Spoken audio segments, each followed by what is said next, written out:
Movie के start में हम एक कपल को देखते हैं जिनका नाम स्टीव और जेनी होता है और ये दोनों वीकेंड्स मनाने के लिए एडन लेक जा रहे थे जो कि सिटी से कुछ ही देर की ड्राइव पर था। लेकिन वहाँ का रास्ता एक जंगल से होकर गुजरता है।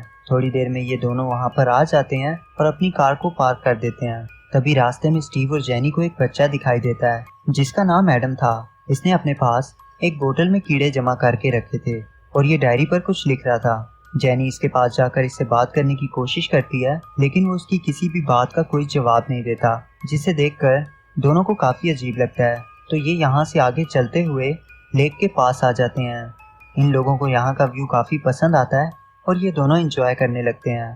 तभी ये देखते हैं एडम को कुछ लड़के परेशान कर रहे होते हैं और एडम वहाँ से चला जाता है, जिसके बाद जेनी की आंख लग जाती है और स्टीव पानी में नहाने चला जाता है। इतने में एक डॉग आकर जेनी को परेशान करने लगता है, जिससे जेनी डर जाती है और ये डॉग वहाँ पर आए कुछ बच्चों का था। अब ये बच्चे जेनी को तंग करने लगते हैं और स्टीव ये सब देखकर काफ़ी ज़्यादा गुस्सा हो जाता है। वो इन बच्चों के पास जाकर इन्हें ऐसा करने से मना करता है लेकिन ये सभी इसका मजाक उड़ाते हैं। पर स्टीव अपने वेकेशन को बिल्कुल भी ख़राब नहीं करना चाहता था, तो वो इनको बिना कुछ कहे वापस जेनी के पास आ जाता है। लेकिन ये बच्चे इसके बाद भी बाज नहीं आते। थोड़ी देर में ये सब यहाँ से चले जाते हैं, जिसके बाद स्टीव रात गुजारने के लिए कैंप लगाने की तैयारी करता है और जेनी लकड़ियाँ लेने चली जाती है। लेकिन तभी इसे जंगल की तरफ से किसी की आवाज़ आती है। जेनी के देखने पर वहाँ पर कोई नहीं होता। रात को इन लोगों को फिर से फील होता है कि जैसे कोई इनको छुप कर देख रहा हो, लेकिन इस पर ज़्यादा ध्यान ना देते हुए ये दोनों सो जाते हैं। नेक्स्ट मॉर्निंग जब ये सोकर उठते हैं तो ये देखते हैं कि इनका सारा खाना कीड़ों ने ख़राब कर दिया था, जिसके बाद ये दोनों खाना लाने के लिए पास के एक टाउन में जाने लगते हैं। लेकिन तभी इनकी गाड़ी का टायर पंचर हो जाता है और स्टीव के देखने पर इसे एक कांच की बोतल नज़र आती है और वो समझ जाता है कि ये उन्हीं बच्चों का काम था। जिसके बाद वो गाड़ी का टायर चेंज करता है और ये दोनों टाउन की तरफ चले जाते हैं। लेकिन वहाँ पर आने पर स्टीव को फिर से वही बच्चे नज़र आते हैं। स्टीव इनका पीछा करता है लेकिन इतने में वो सभी वहाँ से निकल जाते हैं। जिसके बाद ये दोनों एक रेस्टोरेंट में आते हैं। स्टीव वहाँ की ओनर से उन बच्चों के बारे में पूछता है और उससे बताता है कि वो बच्चे काफ़ी बदतमीज़ हैं। पर वो औरत स्टीव को ही सुनाने लगती है और ये लोग यहाँ से चले जाते हैं। अब रास्ते में स्टीव को एक घर के बाहर उन्हीं बच्चों की साइकिल्स नज़र आती हैं और वो समझ जाता है कि ये घर उन्हीं बच्चों का है। वो गाड़ी से उतरकर उनके पेरेंट्स से मिलने के लिए घर में आ जाता है, लेकिन घर में कोई नहीं होता। इतने में घर में एक आदमी आ जाता है और स्टीव घर में होता है, जिसका इसके पास कोई भी रीज़न ना होने पर इसे वहाँ से भागना पड़ता है। जिसके बाद ये दोनों वापस लेक पर आ जाते हैं।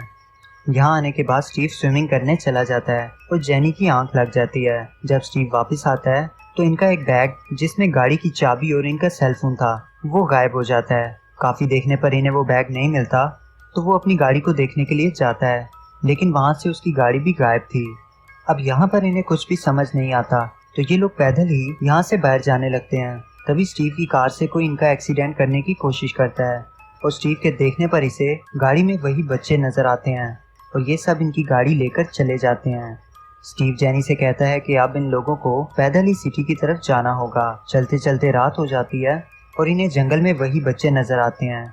स्टीव इन सब के पास जाता है और इनसे चाबी वापस मांगता है, लेकिन इतने में एक लड़का जिसका नाम ब्रेट होता है स्टीव से लड़ने लगता है, जिसके चलते ये लोग चाकू निकालकर स्टीव को मारने लगते हैं। पर स्टीव अपने आप को बचाने की कोशिश करता है, जिसमें इनका डॉग मारा जाता है।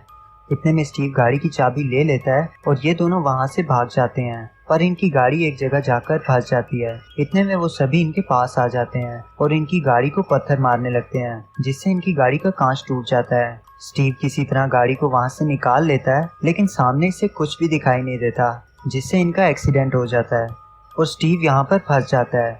वो जेनी को यहाँ से जाकर किसी की हेल्प लाने के लिए कहता है, लेकिन इतने में वो लड़के वहाँ पर आ जाते हैं और जेनी वहीं पर छिप जाती है।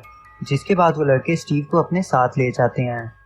जेनी जब इनका पीछा करते हुए वहाँ पर आती है तो वो देखती है कि इन लोगों ने स्टीव को कांटेदार तारों से बांध रखा था और ये लोग इसे बड़ी बुरी तरह से टॉर्चर कर रहे थे, जिसको इनकी एक फ्रेंड रिकॉर्ड कर रही थी। स्टीव की ऐसी हालत देखकर जेनी को काफ़ी ज़्यादा दुख होता है और जैसे ही ये लोग स्टीव को मारने लगते हैं तो जेनी इनके सामने आ जाती है और ये लोग इसके पीछे भागने लगते हैं। स्टीव को वहाँ से भागने का मौका मिल जाता है। जेनी भागते भागते एक आरवी के पास आ जाती है और यहाँ पर इसे वॉकी टॉकी नज़र आता है, जिसको ये निकालने की कोशिश करती है, लेकिन वो नीचे गिरकर टूट जाता है।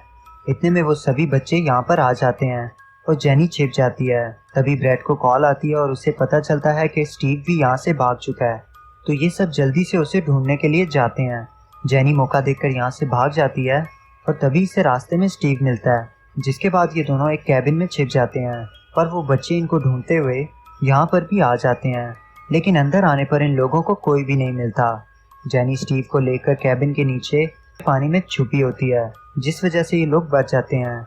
सबके जाने के बाद ये दोनों बाहर आते हैं और यहाँ पर जेनी स्टीव को पत्तों के नीचे छिपाकर किसी की मदद लाने के लिए जाती है, लेकिन तभी इसके पाँव में एक लकड़ी घुस जाती है, जिस पर जेनी दर्द से चिल्लाती है और इन लोगों को उसकी आवाज़ से पता चल जाता है। तभी जेनी के पास एडम आता है और वो उसे यहाँ से बाहर निकलने का रास्ता पूछती है। एडम इसे अपने साथ यहाँ से ले जाता है, पर रास्ते में वो एक जगह पर आकर बैठ जाता है और अपने मोबाइल से खेलने लगता है। जेनी इसके हाथ में मोबाइल देखकर इससे वो मोबाइल मांगती है, लेकिन एडम इसे देने से मना कर देता है। तब जेनी इससे मोबाइल छीनने की कोशिश करती है और इतने में वो सभी बच्चे वहाँ पर आ जाते हैं और हम देखते हैं कि इन लोगों को एडम ने ही बुलाया था। असल में एडम भी इन्हीं के साथ मिला होता है। ये लोग जेनी और स्टीव को बांध देते हैं और जेनी को पता चलता है कि स्टीव की मौत हो चुकी है, जिसके बाद ये लोग स्टीव की बॉडी को जला देते हैं। अब आग से जेनी की रस्सी खुल जाती है और वो यहाँ से भाग जाती है, लेकिन ब्रैट इसे रोकने की कोशिश करता है और इसे कहता है कि वो भागी तो ये लोग एडम को मार देंगे। ये सुनकर जेनी रुक जाती है, लेकिन तब तक ब्रैट एडम को मार चुका था। जेनी वहाँ से भाग जाती है और भागते भागते एक ऐसी जगह आती है जहाँ इसे जंगल का मैप मिलता है और वो मैप में यहाँ से बाहर निकलने का रास्ता देखने लगती है। तभी इसे उन बच्चों की आवाज़ आती है, तो वो वहीं पर रखी हुई डस्टबिन में छिप जाती है। और जब ब्रैट और उसके साथी इस जगह से चले जाते हैं तो वो वहाँ से बाहर निकल आती है। उसे एक कांच का टुकड़ा मिलता है और वो उसे अपने पास रख लेती है। तभी इसे उनमें से एक लड़का देख लेता है, लेकिन जेनी इसे उसी कांच के टुकड़े से मार डालती है और यहाँ से भाग जाती है। ब्रैड को जब अपने दोस्त की मौत का पता चलता है तो वो काफी गुस्सा होता है। तब उसका एक और फ्रेंड उसे रोकने की कोशिश करता है और यहाँ से जाने की बात करता है, तो ब्रैड इसे भी जान से मार देता है। अब ये सब देखकर इनकी वो फ्रेंड जो कि इनके साथ आई थी काफी ज्यादा डर जाती है और यहाँ से भाग जाती है। जेनी जंगल से निकलकर रोड पर आ जाती है तो इसे एक गाड़ी दिखाई देती है और वो उस लड़के से हेल्प मांगती है, लेकिन वो लड़का गाड़ी को जंगल में वापस ले जाता है क्योंकि वो किसी को ढूंढ रहा था। तभी मौका देखकर जेनी उसकी गाड़ी लेकर यहाँ से भाग जाती है।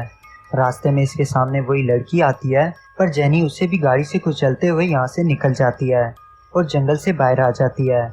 अब यहाँ उसे एक घर नजर आता है और वो उनके पास हेल्प के लिए जाने लगती है, लेकिन इतने में वो गिर जाती है और बेहोश हो जाती है। होश में आने पर वो खुद को एक घर में देखती है और ये घर किसी और का नहीं बल्कि ब्रैड का होता है। तभी ब्रैड अपने घर वालों को फोन करके बताता है कि इनके सभी दोस्तों को एक लड़की ने मार दिया है।